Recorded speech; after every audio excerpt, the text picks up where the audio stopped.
Ignition sequence start.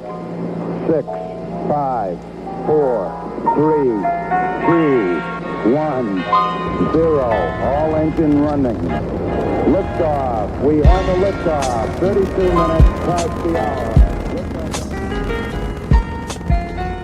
I'm sorry. I'm sorry, buddy. You're good, buddy.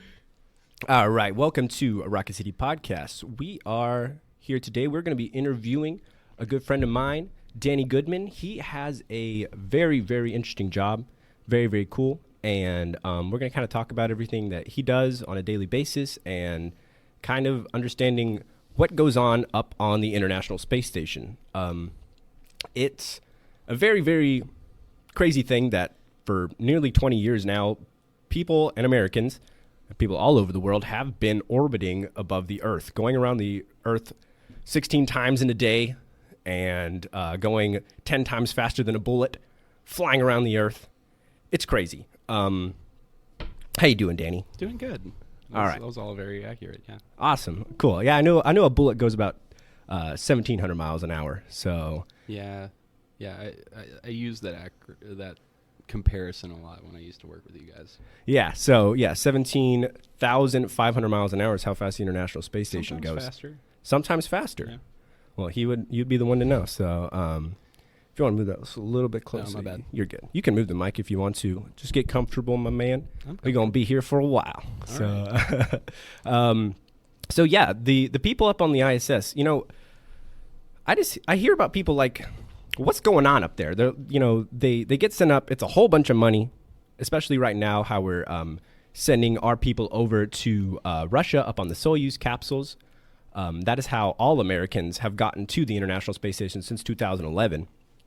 And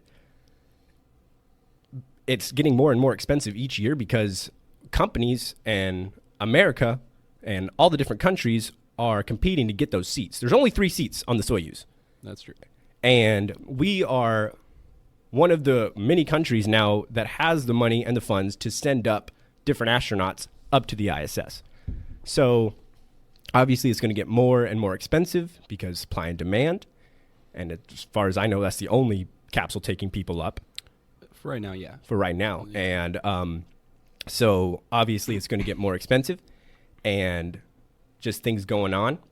So what exactly is your job for working for our buddies over at NASA? So I'm a payload rack officer. Basically, Marshal payload rack officer. There's also a PRO or pro that works in JSC. They're power resource officer, but they do different stuff. But basically, my job is maintaining payloads and racks on the International Space Station, turning them on and off for astronauts, providing payloads resources like vacuum, thermal cooling, gaseous nitrogen, and power resources. That's basically my job. So, yeah, you said that there's another PRO out there that can get kind of confusing. NASA has a knack for having a lot of acronyms. They do. You guys like your acronyms over there. So I can assume that could. You guys don't call yourselves pros? Oh, we do call ourselves pros. We call ourselves pros, but when I'm talking to, like, say, somebody from JAXA or from ESA or in Houston, I refer to myself as Marshal Pro. Marshal Pro. Okay, that makes sense. Marshal Pro, or I'll say like Spartan Marshal Pros on Spartan Cord, or something like that. That's how I would hail them on that loop. Okay. But if I'm talking to somebody in the front in POIC, then I will just say Pro. POIC is where your job is located. Yeah, Payload Operations Integration Center. At Marshall Space Flight Center. Marshall Space Flight Center, yes. That's cool. Yeah, so I'm going to go ahead and let you guys know that I am not going to stop Danny every single time he says an acronym. I am going to let you do the little bit of research and look up the acronyms because he's going to say a lot of them. So I'll try my best to explain them, like, maybe first time I use them, but I might start being fluid with them a little later. I don't know. Okay, so Marshall has a lot more going on than just the payload racks officers. Oh yeah. So there's a bunch of different positions. We have the pod or payload operations director. We have OCs, which are the operations coordinators or controllers. data management coordinators or controllers, DMCs. We also have stowage. A lot of our grounds controllers are Marshall GC, Syscon, trying to remember all Marshall Data. There's a bunch of people. I don't expect you to remember actually, all of them. There's actually 3 different control rooms. Oh, okay. Yeah, we have SLS, we have Doker, which is Data Operations Control Room, which is downstairs from where I work, and then we have POIC, which is upstairs. So it's all in one building. All in one building, yeah. Okay. I mean, technically, there's redundancy in my building. The HOSC there's PCA 1 and PCA 2. So we have 2 different rooms. If something, for instance, was going to happen in Houston, like a hurricane or something was going to hit, then there is a redundancy there to where they could come out to POIC and work and operate in the second control room. So dudes from Houston, if they knew a Correct. hurricane was coming, would fly over here just in case? Or yeah. Oh, if something was to happen in Houston and they were not able to use their facilities there, they could come to Huntsville and use ours. So yeah, that's actually where Marshall Space Flight Center is. That's where Rocket City is located. So a lot of people think that Houston is kind of where everything happens, and obviously that's not the case. Talking to Danny here, so I kind of wanted you to get into more of the exacts of what exactly happens at Houston compared to what happens at Huntsville, and we kind of talked about it a little bit before we started Sure. going. And for you to sum it up, you basically So there's a set of priorities in flight control teams. Basically, for flight controllers, it's astronaut safety, crew safety is the first priority. Second priority is vehicle safety, so the safety of the station as well as the capsules and return vehicles that we have, and then mission success or science. So in Houston, they are focused more. Their priorities are keeping the astronauts safe and keeping the vehicles safe. So a lot of their jobs, like Ethos and Spartan and Capcom, all those, and Flight Director, all those people are far more interested in making sure that the vehicle and the crew are staying safe. That's their priority. That's what they manage.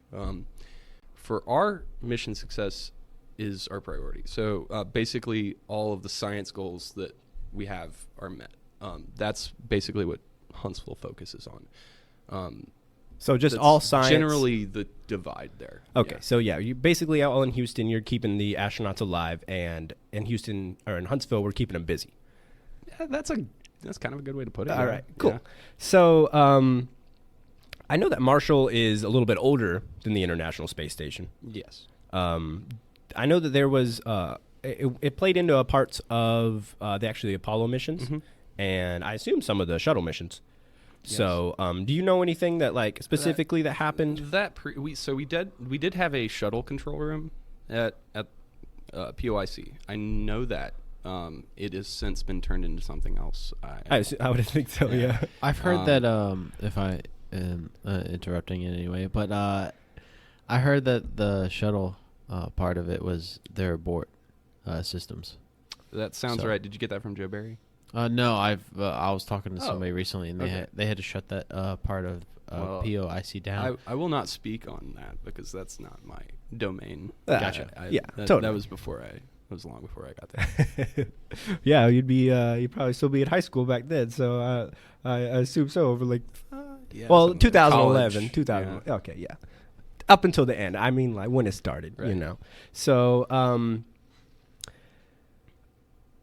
I see here that you actually have a NASA sticker on the back of your laptop here. Did you know that NASA does not get any of the money towards any of the merchandise that is sold to everybody? You see NASA shirts everywhere all the time. Public domain. Yeah. It's public domain. People, like, anybody could just make a NASA shirt Yeah. and sell it. Like, I think that if NASA just got just a percentage of that, like, their budget could, like, maybe double. Sure. But, you know, it's all about salient interest, man. I think that it's beautiful.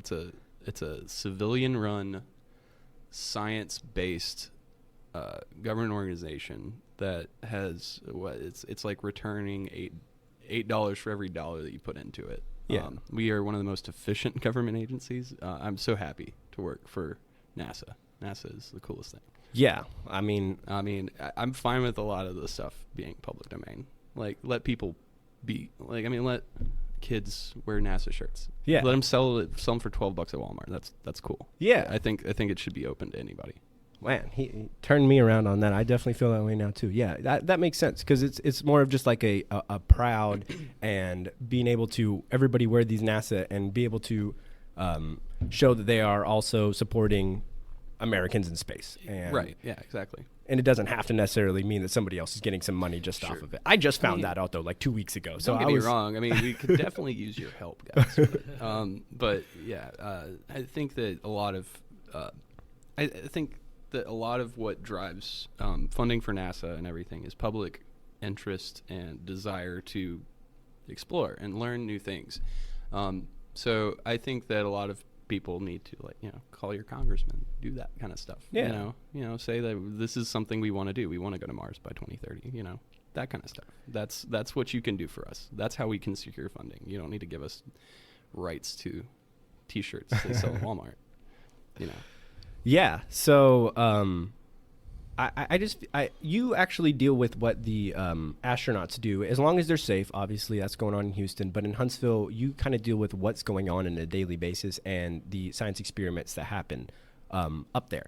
Mm-hmm. So I've heard a lot of people just say, like, what are the astronauts doing up there all day? They're just, what are they doing? They just goofing off? They're floating around, doing backflips, making bubbles. What's going on up there? They do have some downtime.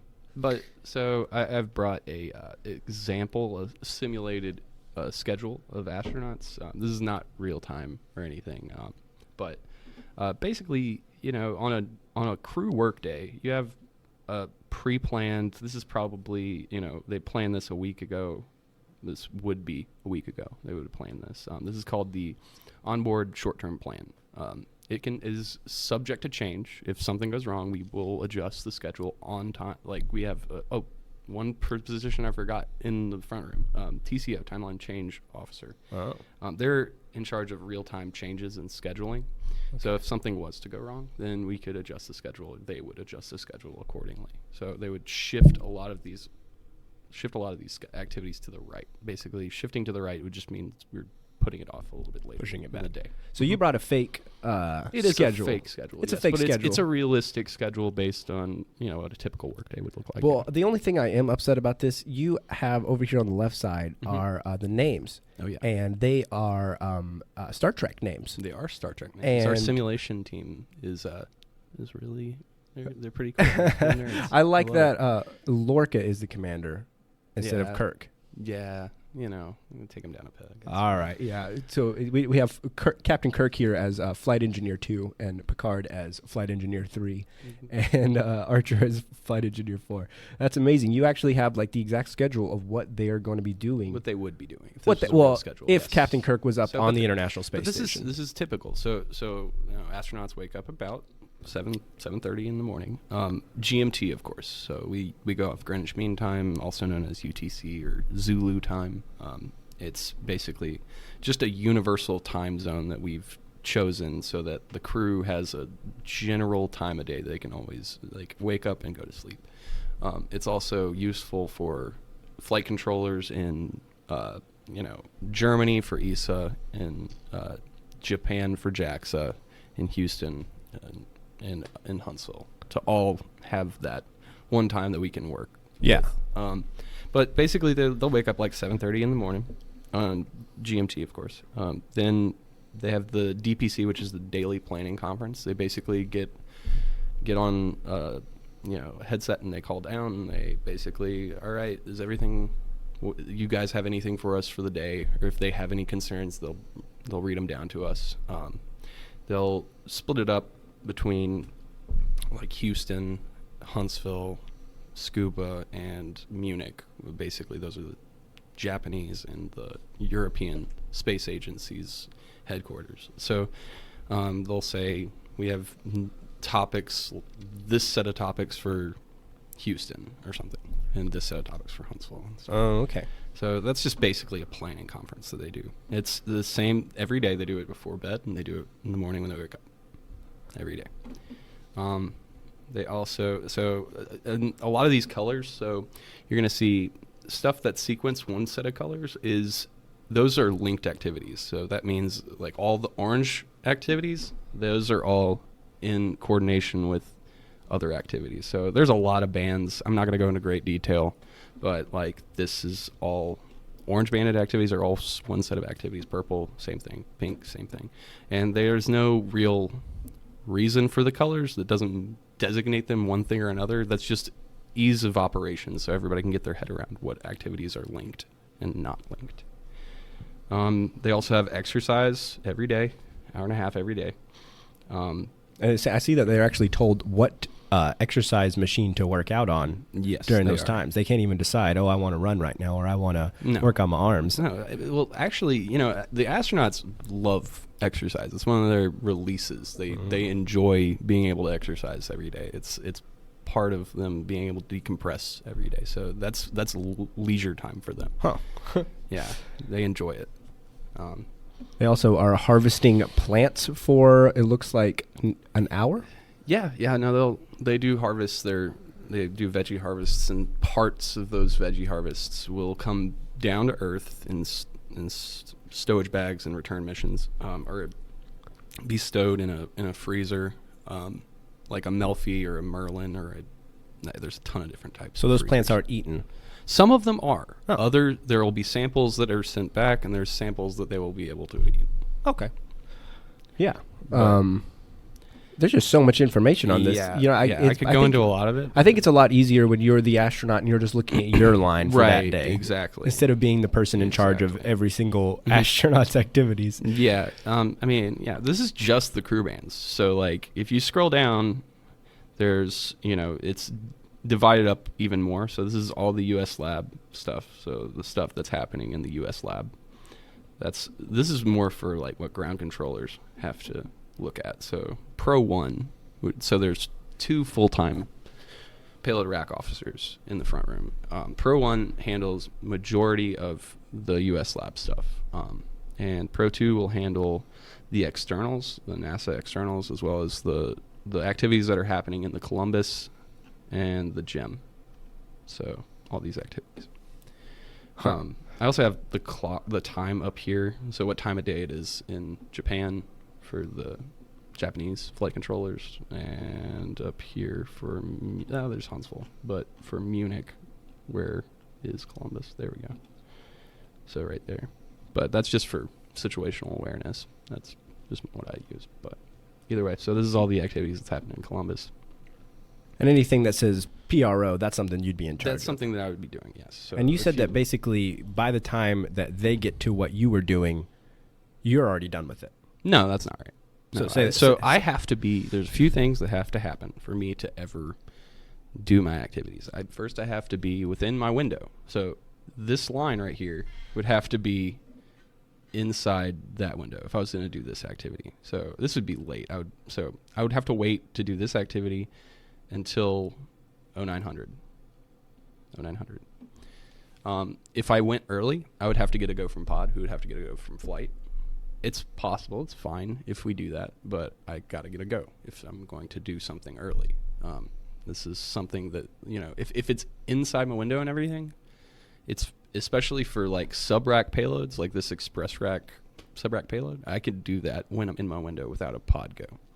But if I'm activating like a whole facility, like, this HRF, so this is another activity. Not all of them have Pro in front of it. So this is another activity. I'm coordinating the HRF1 activation right there, or power up command.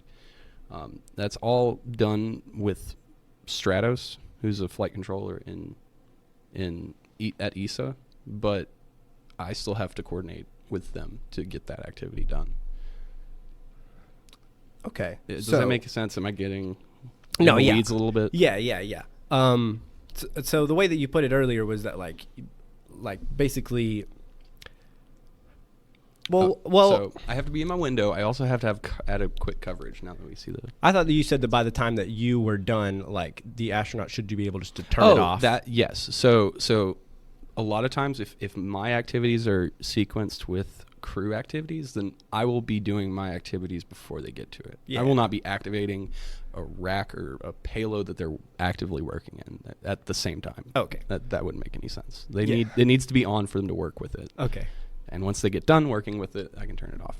So a lot of times the crew will work faster than the timeline.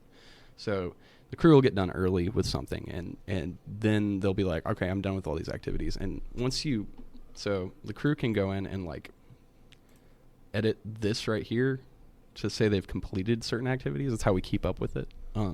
So when they say it's completed, then I know I can probably get an early go to turn something off if I'm gonna have a busy day or something. Okay, so yeah, and before you came on, before we talked about everything that you were doing, I just thought that the payload racks were just the things that you see on camera where they're pulling out the little piece of the pie where it's a big frozen tube. That's a Melfi. It's minus 80 degree laboratory freezer for the ISS. Melfi. Negative 80 degrees Celsius. Yeah.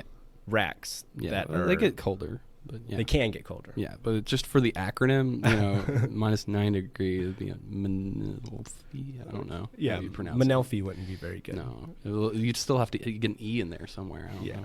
90 to 80 degree. I don't know. Yeah. Yeah. So. Okay, so payload racks can be literally like a lot of different stuff. Yes. Technically, payloads can be anything from a piece of equipment that was launched for the Department of Defense and anything as small as like a local high school science experiment. Oh. Yeah. Like there's a lot of different stuff.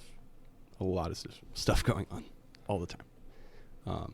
I'm jealous that my school never tried to get us a science experiment up on the ISS. I mean, we have MISSI, MISSI, Materials ISS Experiment. Mm-hmm. Yeah, that has a lot of those smaller experiments that high schools dedicate to. But I still interface with those as far as externals go. A lot of pro specialists will do a lot of those activities too, but it's still in the wheelhouse of pros. Okay. So after learning everything what it takes to be up on the ISS, like your everyday job, figuring out just like how much there is to do, would you go if you were given the opportunity to the ISS? I personally wouldn't. No. You wouldn't? I like this job a lot. Yeah. This is about what I would want to do.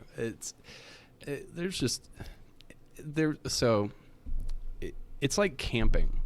You know what I mean? Like, basically you're camping on a outpost 250 miles above the Earth's surface for up to like 3 months at a time, typically 3 months at a time. That just doesn't sound like something I'd be really interested in. It'd be cool and all, for like a week, but like I don't know if I could handle 3 months of that, man. For a week, Not okay. being able to see your family. The best internet you got up there is like pretty slow. A couple megabytes. Yeah, I mean you could bring movies up, on like an SD card or a USB drive and plug it into your personal computer and watch them. That's all they're allowed is just one little. Well, no, I mean they have very varying amounts of stuff. I mean, you can get nearly a terabyte. That's outside my wheelhouse of my job, but there's limitations to, but has nothing to do with the recycled water and having to drink your own urine right in front of you, basically. I mean, no, that doesn't really bother me. Doesn't freak you out. I mean, okay. I'm drinking basically Brita filtered tap water right now. I mean, Okay. it's pretty much the same thing. Pretty much the same thing, except we just don't have to see it in front of us, I guess. That's what freaks us out.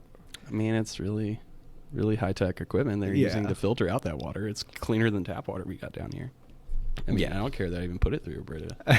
It's still not as clean as what they got up there.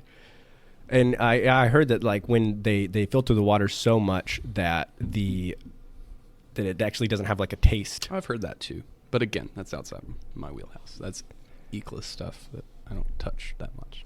Is there a job that like do you just think would be the most stressful in all of the mission controls between Jackson, Houston, and your job that you'd tear your hair out? I mean, flight director is pretty stressful. Flight director for sure would be the most stressful, I think. Yeah, probably. Just being in charge of every single person. Of everything, yeah, everything. Not even just the people on the ground, but also the people in the air. Yeah, everything. Oh, not in the air, but yeah. You know I know what you mean. Yeah. higher up than the air. Yeah. There's no air, but you know. You actually took a trip recently to Houston, and you took so many cool pictures. Was that a business trip, or was that for leisure? It was a business trip. It was part of my training. Part of your training. Typically, when you go through training with a lot of flight control, they'll send you out to Houston, and they have a lot of really cool stuff out there to see and do, like the Neutral Buoyancy Lab, which is the big, giant pool that they have a submerged ISS in. That's amazing to see. Did you get to float around or swim around in there at all? No, I couldn't get within like 10 feet of the outside of the pool. Like there's a no walking area, so we got to walk around it, but we could only walk around in a small like painted path around. So even if you work for NASA, you don't still get to see all the cool stuff. Still don't even get to go though right up in there. Oh, yeah, you don't get to go in the water. Okay, no, okay. No, I wouldn't. So what were some of the cooler stuff that you got to see there as well? I got to see a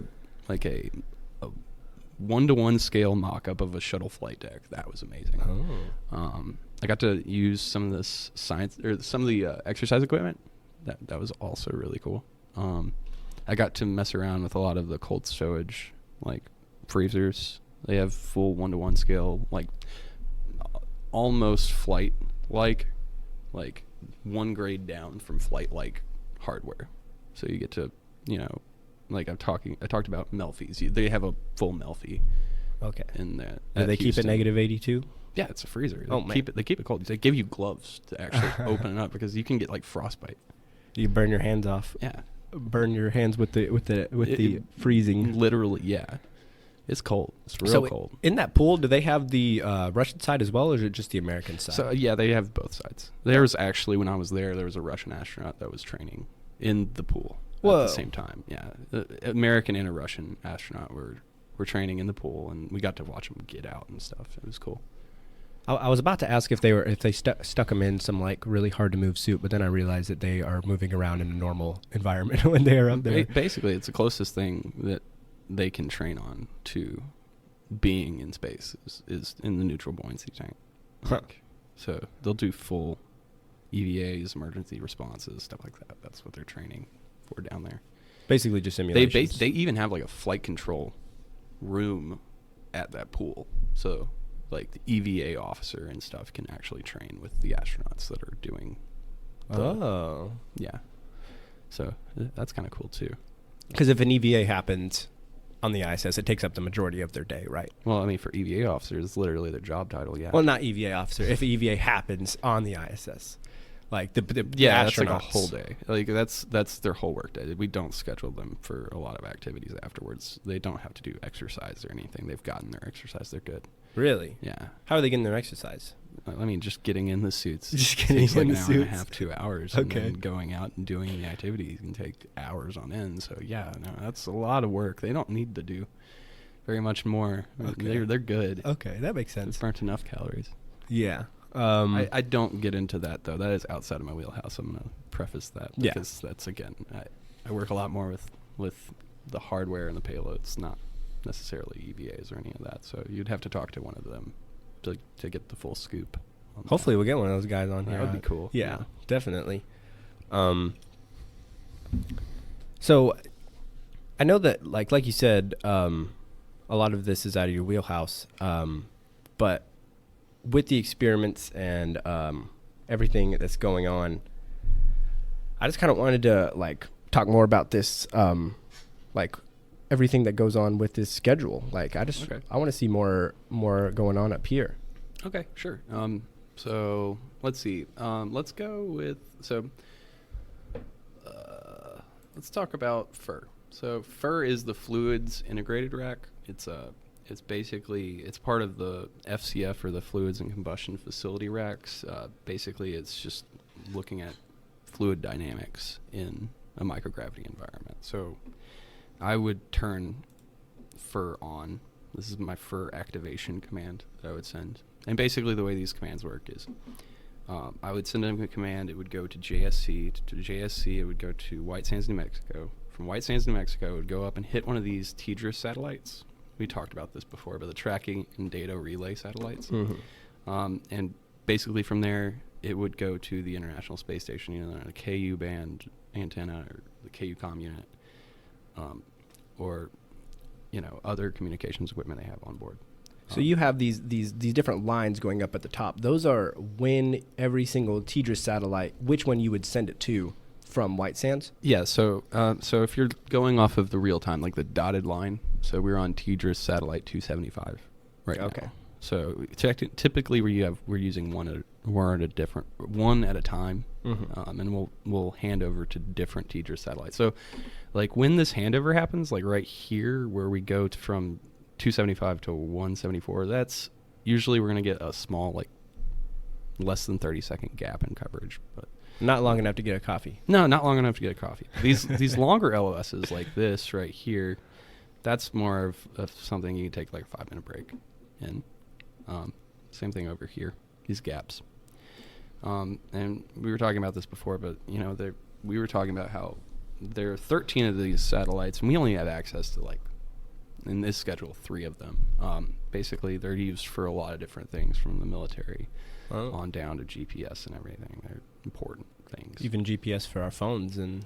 Yeah, again, I don't know a ton about that stuff, Okay. but either way, these are the 3 we have access to, and typically one will be hardlined for a certain area of the globe. So, like, we've had problems where, like, there have been weather events in Guam where, like, a typhoon will be hitting Guam, and one of these satellites will be hardwired to that specific station on Guam, and we will have these bars where it's like, yeah, we have coverage, but if there's weather event in Guam, you can't really rely on that little section of coverage. Just because a couple clouds up over Guam. Not a couple clouds. We're talking about major weather events. But yeah, like if there's thunderstorms hitting Guam, that's usually, we can, that's something you would hand over to the oncoming pro at the shift change. You'd be like, hey, we've had a lot of trouble with this one satellite because of Guam, weather of Guam. Yeah. And that stays directly over Guam, like as in. I think it's in geosynchronous orbit. Okay. But I'm not sure.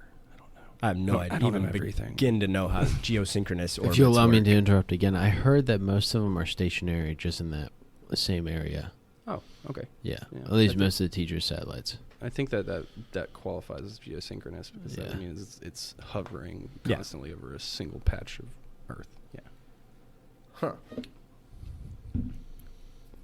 So, do you ever hear about, like, space debris in your job? Like Not really. No. it's a huge thing right now. As everybody's talking about, like, we got Starlink going up, and we got all these new satellites, and we have all this millions of pieces of space debris, going on. I would think that, if it's not in Huntsville, it'd at least be in Houston. For sure. Yeah. No, there's a whole position dedicated to that. Dodging space debris. Attitude. ADCO. What does ADCO stand for? Hold on. I'm gonna guess. Attitude Directional. This is a big tool of mine right here. Acronym Central. Wait, there's a website. There's CAT. a website called Acronym Central. Acronym Central. Oh my god. Okay, so there it is. didn't know Attitude that. Determination and Control Officer. Those guys are in charge of tracking space debris. They do a lot of cool stuff. But yeah, no, there's a whole website for it. That sounds tedious. It's tracking every single nut and bolt that came off of a shuttle or a Mir space station or Yeah, it can be a lot of different weird stuff. Yeah. literally anything. I saw a picture recently where just like one of the solar panels were just like blown out. It looked like it just got knocked out by something. And I was like, it can be a lot of different stuff. We had trouble with India shooting down a satellite. You hear about that? I heard shooting about that. down a Yeah, satellite. they caused a lot of space junk, and it made the job of ADCO really kind of difficult for a while. Yeah, we had to do some. They were literally trying to shoot it down to get No, it. they literally did. They shot down a satellite, and it caused a bunch of space debris. It was all This over might the not be. news. This might be a little touchy, but it's news. So Okay. Yeah. Yeah. I'm not gonna say anything. But, It's public domain. So. yeah, I mean, it happened like last year or something. Okay. Yeah.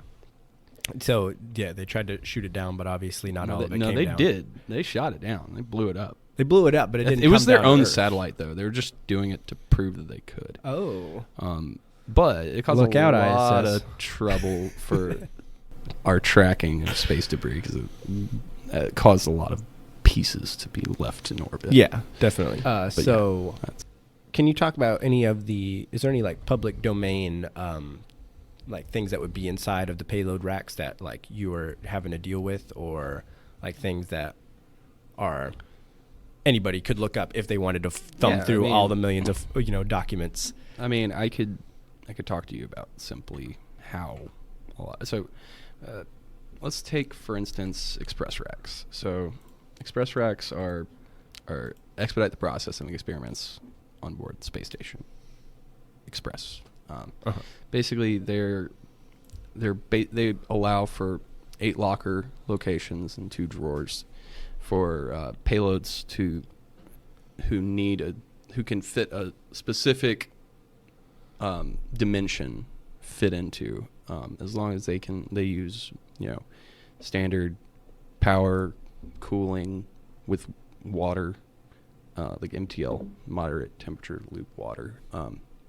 They can utilize vacuum and nitrogen if they need to, but generally a lot of the racks that we have are at least for that we fit payloads in, we try to make it a little easier so there's a universal size and dimension that they can all fit in, as long as they need the same specific types of resources. So this is what an express rack looks like. So you have your 8 locker locations, your 2 drawers right here. This is an outdated display. It doesn't have any telemetry on it. All these payloads are off, but that's why I'm using it. But yeah, so you have your amps right here. This is what power they're using. You have your temperature sensors, all these different temperature sensors for if something goes out of limits, you can see it. So as far as these are concerned, yeah, they're pretty universal. You have fire detection system. You have your rack power switch. Your main and aux RPCs or remote power controllers. Basically, how they get their power. Is there ever like a fight for who gets electricity? Oh, yeah, but that's again. So that's going to be determined a long time before it gets to the onboard short-term plan. Typically, if we have to power off, or say something goes wrong with the main power channel, and we have to switch over to the aux power channel. The aux power channel doesn't have as much power resources as the main power channel. So we would have would have to come up with a list of priorities for which payloads we would power on. So we would get in touch with the PDs and be like, hey, so we've just had a main to aux failover. I wouldn't do it. That'd be more OC and pod. But basically they would get in touch with the PDs, and pod would create a list, and we would go and power up those payloads that we could facilitate on the aux channel. And typically, we don't try to push it, but yeah. But that's another thing. Spartan is technically the person that is in charge of power on board the ISS for real time. Okay.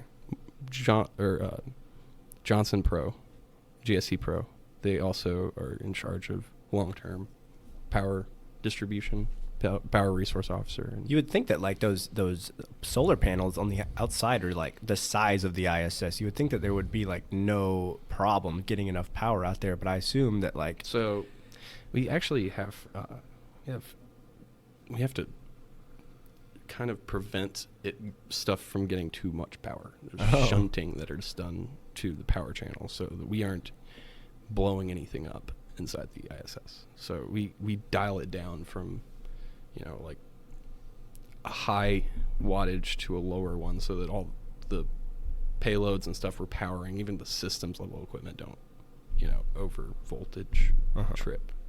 Yeah.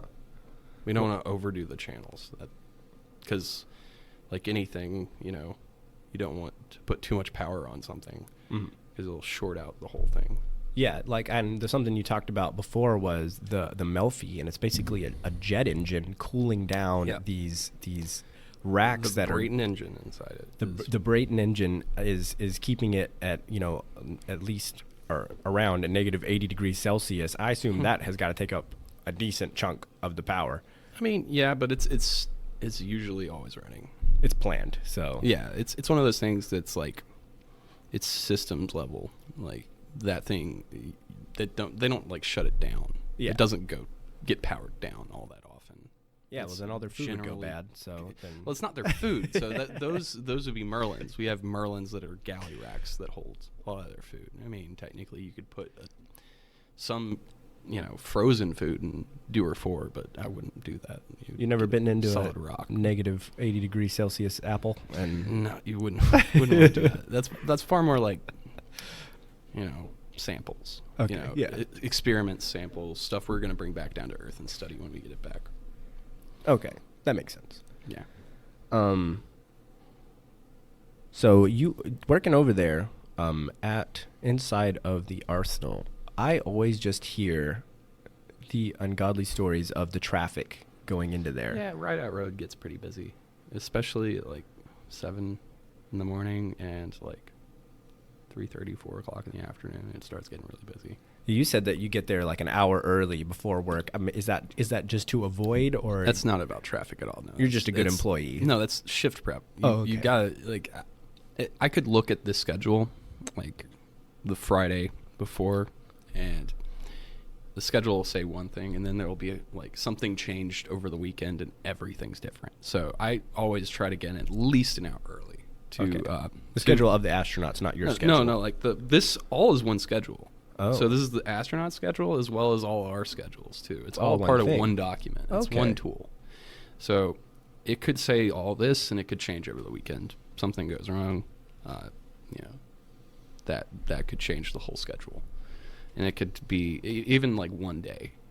If you don't do your shift prep ahead of time, you're gonna get caught without being prepared for everything. Mhm. So I go in and I'll read the console log, which is basically just what the other pros and OCs and everybody's been doing for the last like 48 hours, just to make sure I'm ready for any hiccups that could happen. And then we also do our shift handover, where like what I was talking about before with like if there's been weather in Guam or something crazy, we've had problems with this payload, they'll let me know, and then I'll know to be ready for something like that. Huh. So I'll get there an hour early, look through all the console log, look through the plan, make sure I've got all my documentation ready, and then I'll do my shift handover where they're going to tell me everything that's been going on. And then, that happens probably 30 minutes beforehand, and then I'll start taking over the console. Because you said this is a 24-hour position. Yes. Where you have split between 3 different people, 8-hour shifts. 3 shifts, yes. Well, technically there's 6. And it sounds like you got lucky with the morning shift. Well, I got morning shift on Monday, yeah. Oh, okay, just on Monday. Just on Monday. Okay. No, it's just on this Monday. Oh, just on It's, this one. it's still on the job training. Okay. Yeah. So eventually you could be working that graveyard from Yeah. 10 p.m. to 6 a.m. or 11 to 7 or... Yeah. Huh. Yeah, I've worked a lot, like all those shifts before. Yeah. No, it's you do a lot of like sleep shifting, get your circadian rhythm ready for the shift. Usually a couple of days ahead of time. I start, especially if I have mids or orbit ones. Start waking up later and later and later, and then my body's kind of ready and familiar with being a night owl, and then shift back afterwards. I have no problem doing that by myself without even a job telling me I know to do it's that. a lot easier to get. So you say that, but it's a lot easier to get to that point where you're on that schedule than it is to get back from it. Yes. It's a lot harder to get back in the morning shift schedule from that midnight schedule. Huh. That takes a lot longer than it takes to get on it. Getting on it ain't too bad. So if you were, what if you were given the opportunity to swap over and be a payload racks officer of the Lunar Gateway? You think that would be like a job? I don't know what that would entail really, because Taking up the moon rock samples and freezing them. I mean, it's and- technically a gateway, isn't it? Like, I would think they would do some stuff I'm up assuming there. they're going to still have some payloads up there to use, but at the same time, Maybe just be I don't fuel. know. I and like food. where I'm at. Yeah. Yeah, but Lopchi's pretty cool. I'm interested in it, but yeah, I always figured that because of like even the name, it's supposed to be basically a permanent structure that they're using to be like a stepping stone to the moon. Yeah. So it's a lot easier to get crewed down to the moon and back without there having to continuously be like large rockets, like, you know, lunar orbit rendezvous missions like we had during Apollo. Mm-hmm. You know, where we had like to launch a whole rocket, then we had the command module that stayed in orbit. Mm-hmm. Figured it would take the place of the command module and there'd be a permanent structure so we could send a smaller vehicle back and forth. And you'll have 2 astronauts on the Gateway instead of 1, staying lonely. Yeah. So but talking about like getting out of the Gateway, you also said that there is 4 Soyuz capsules connected to the ISS at all times. Let me get that right to make sure. Hold on. Around 4. One for Yeah, redundancy. So there's one for redundancy, and then at least depending on how many crew we have up there, enough to bring them all home. And if something goes wrong in one Soyuz, there has to be enough for the whole crew still. So that's the redundancy part. But you can usually see them. Dang it, I swear. Google Images sometimes, man. We end up going back to NASA.gov anyway, so Yeah, right. Yeah, exactly. But again, that is put your more- login that- in and So I don't need to do that anymore. I've already logged in. But I just wish... can I zoom in on that? Either way, it's something like that. It's something like 3 or 4. depending. So you times. got to have enough seats. If there's 9 people, then you're going to have at least There's- 3, and then a yeah. 4th for being the extra in case anything goes wrong. Right.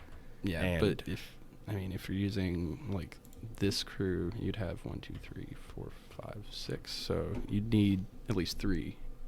2 for the crew to all get back, and 1 for redundancy. Yeah. And I heard that there was some sort of firearm up there that was able to be used by anybody at all times.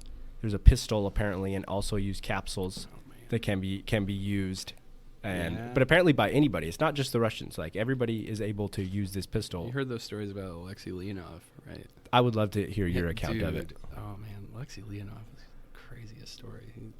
He was the one that landed like 300 miles off course, and Then he complete the first EVA as well. yeah, he did. It was right after that though. It was that mission that when he Yes. got back, he ended up in the tundra, of Siberia. Hold on, this is Wikipedia. Yeah, because I heard that story is actually like unofficial. Like it's just a story, but like the story of it Alexei could have Leonov's happened. bad yeah. day after Like his I don't first know. EVA. I I'm not would exactly like to sure. think that it happened. 'Cause Yeah, it me was too. Amazing. It sounds so Russian. I mean, it's impressive. Like, hold on. And Oh, man. what I heard was that the reason what went so wrong with Alexei Leonov is part of the reason why they carry a firearm just in case. Because Yeah. with Russia they land on ground, and just in case any animal is waiting for them when they land, they can take care of them. Yeah, like That's why Americans always keep harpoons on their capsules. yeah, because we landed in the water. And we landed in the water. Yeah. You said it like I was right. Is that true? Is Yeah, that no, right? that's right. Oh my We- goodness. We actually there was there's a whole interesting world of space guns. Space guns. Yeah, the Soviet. I don't see it here. You might be right. I don't know. I still like to think that it actually happened. I don't know. Yeah, I heard it like did, but it's like it's not officially documented. They didn't document it officially, so there's no actual It was this one. historical count. There's not enough evidence. Then how would we end up hearing about that story if they didn't even talk about it in I Russia? mean, That's the real question. It's kind of like I- lullabies and stories. So yeah, no, here it is. This is the TP-82 cosmonaut survival pistol. Yeah. Yeah, that thing. Yeah, that's crazy. Yeah, It's a good looking gun. I don't know. I mean, it's also it's crazy. It's real metal. It's got a machete for a stock on it. Wow. Yeah, dude, it's some intense stuff. Really metal. I don't know. Hold on. So yeah, this is it. So the delay of 46 seconds caused the spacecraft to land 240 miles from the intended landing zone in the inhospitable forests of the upland, somewhere west of Smola. I'm not even gonna try. But hold on. Basically, Alexei Leonov had the worst day ever after completing the Earth's first EVA, and he's saying that they landed That person. miles, hundreds of miles away, 240 miles away from where he was supposed to go. And it was in mating season. Oh, mating season dude. of everything, I assume, bears and everything they got going on. Yeah, dude. I mean, that's crazy though. Yeah. But yeah, no. That story, if it's not true, I'm gonna be sad. I'm gonna read this. I'm gonna still hope it's true. Hold on. Yeah. I want to look what the actual source. Let's get this down like right now. Is this true or not? Hold on. I mean, this I'm down sounds because like a book. I'm told a lot of times that it's not official. I'm just like, really? I mean, We've been told that. Who told you that? Other people have told me At that. camp? Yeah. Ah, okay. Well, keep telling kids that because it keeps them entertained. That's what I say. I mean, it's you could also preface it with it's unofficial, but what I hear. Yeah. Yeah. From what I hear. I mean, that's how I usually stage some of my right, stuff yeah, anyway. exactly. Yeah. You didn't hear it from me, but yeah. It's a triple-barreled Soviet pistol. Like, I mean, come on. A triple-barreled Soviet pistol. Like Like, what else would they make that for? the 2 shotgun barrels and a lower rifle barrel. They made that for a bear. the same ammo as a AK-47. This is fantastic. How are you gonna I hold that love gun that. when it goes off? I have no idea. Well, like I said, as a machete for a stock, so if you, hopefully it's got a sheath on it or something. I guess it That's looks like gonna it's hurt. double-handed right there. It looks like you Yeah. got a hand on the backside. You're holding on. Yeah. Whoa. We got really sidetracked. I don't think I'm that- happy that no, we that's- did. that's this fine. is my favorite kind of sidetrack. That's fine. I wanted to get sidetracked. Yeah, I don't think that's the same pistol that they still have today. I don't think it has a machete well, on it says it's been in service between 1986 and 2007. Oh, wow. So it's been put out of use, I guess. I don't know. I also like the C also Soviet laser pistol. Yeah. See also Soviet laser pistol. I don't know. I feel like I feel like we should just click on it. I know, but I feel like we're going down more a rabbit hole. I don't know. The Soviet laser pistol was a prototype handgun-shaped energy weapon designed to be utilized by cosmonauts to use in an environment which render ineffective conventional firearms useless. So So it was actually supposed to be used in the vacuum of space. Oh. Yeah, because there was Because it didn't have a recoil. So, but I've also heard that conventional firearms would work, but I'm not sure. I don't know. If you're up against That's the wall. more of a Vsauce type question. I don't know. Vsauce, Yeah, yeah. no, Vsauce. Yes. This is Michael. So wait, is that Wikipedia page? Is that talking about this theoretical or hypothetical? I do not know. Do they have Okay. pictures?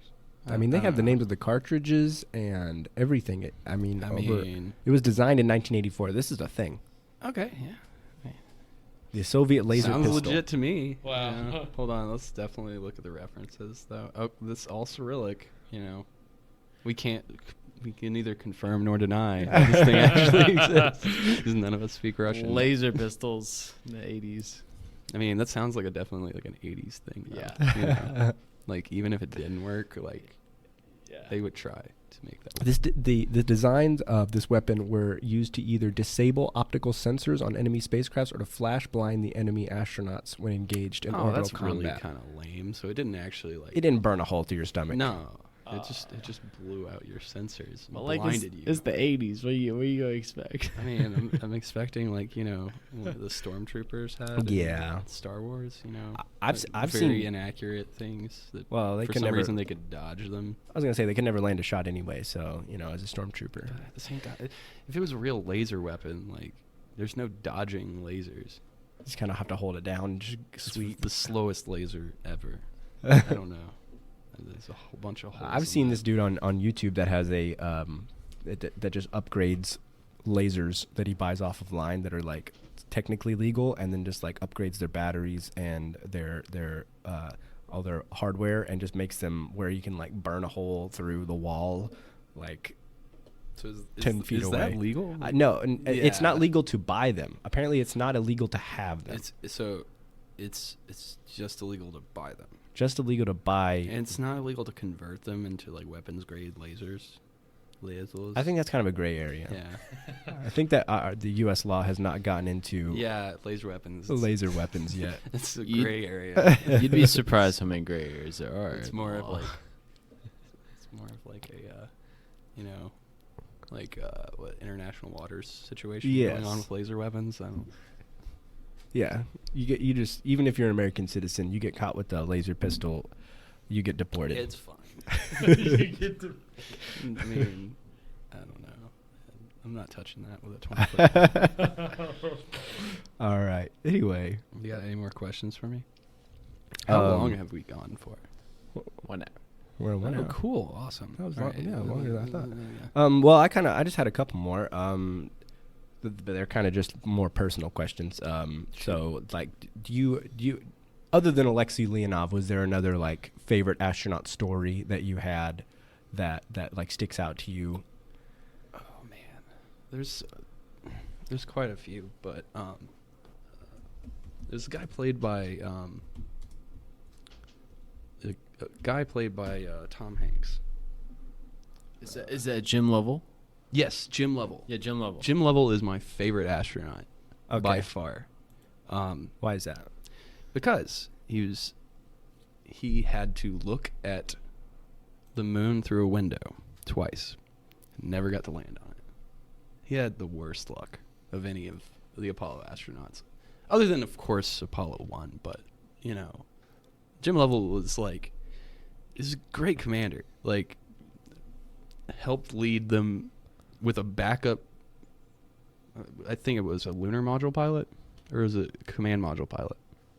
Yeah, Jack Swagger, whichever one Jack Swagger was, but yeah, he wasn't working with his A team, and he was able to work through a problem. There's also because of Apollo 13, how his friend yeah. got the measles or whatever it was. Yeah, and he wasn't like- able to fly. Yeah, there's also Apollo13realtime.org. Great website.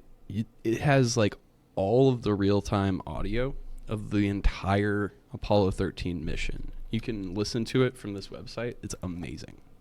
We actually did a training thing where we actually listened to them and talked about how concise and clear their communications were, and identifying the problem, and what my job, what flight controllers are really supposed to be good at doing. So yeah, highly recommend this. Jim Lovell, favorite astronaut, 100%. And you said No to doubt. people, Apollo 8, when the first time he flew, he wasn't supposed to land. No, he wasn't supposed to land. It was a full-length mission, the figure 8 around the moon, come back. But the second time he's supposed to land, couldn't. So but he's the only guy. They still hold the record. The Apollo 13 astronauts hold the record for the furthest people have ever been from the Earth. Oh, yeah. Because they weren't using their actual controlled flight around the moon, which would take them in a closer orbit around the moon. Mm-hmm. They were using just the lunar gravity to slingshot them back to Earth. So they hold the record for being the furthest people that have ever gone into space. Just really cool. So yeah, Jim Lovell, my favorite astronaut. Nice. Well, I know you just brought so much information. I just wasn't sure. Is there anything else that you really wanted to get into or talk about? You. I think I touched on everything I want to talk about. Okay. Well, I appreciate you coming on, Danny, and No problem, man. I just still in awe that somebody I know works over at NASA. I know that like I said, it's just a 9-to-5 job to you. It No, can be It's still really cool. okay. Well, If you want to come back next year and interview me again, I could probably tell you all kinds of different things too. Okay. All right. Yeah. Yeah. And that'd be awesome. So Because I'm still in training right now. you're still in training. Yes, I'm still just a pro candidate. They're shooting for February or March, sometime in there, And to get us certified. and your training there can last up to like a year or two. Ideally it's going to be shorter than that, but because there's so many trainees in the system right now, it's probably going to be about a year before I get certified. Mm-hmm. But yeah, Well, because what we heard from Nathan Rigby is that a lot of the people that have been over at Marshall have been there for quite a while. Mhm. So, coming in 10 years, a lot of those guys are going to be up for retirement. yeah, So, yeah. There's a lot of moving around. Yeah. and people retiring. You know, there are a lot of the veteran pros, they've been there since the space station first was inhabited 20 years ago. Yeah. They've been there that long. Huh. And you look up to those guys. Definitely. You know, it's like one of those things. It's like, I don't know if I'm ever going to be as good as them, but I'm hoping to just be as close as I can to them. You know, they're who I look up to. Yeah, I think we all probably do in a way. So I appreciate you coming on, Danny. No and problem. hopefully, you know, when you get your training done, you got a lot of more experience and everything under your belt. You come back on here and you can Sure. really dive into everything and let us know everything that you've learned. Sure and, thing, man. Yeah. No, appreciate I had a good it. time. I had a good time. All right. Thanks. Thank you.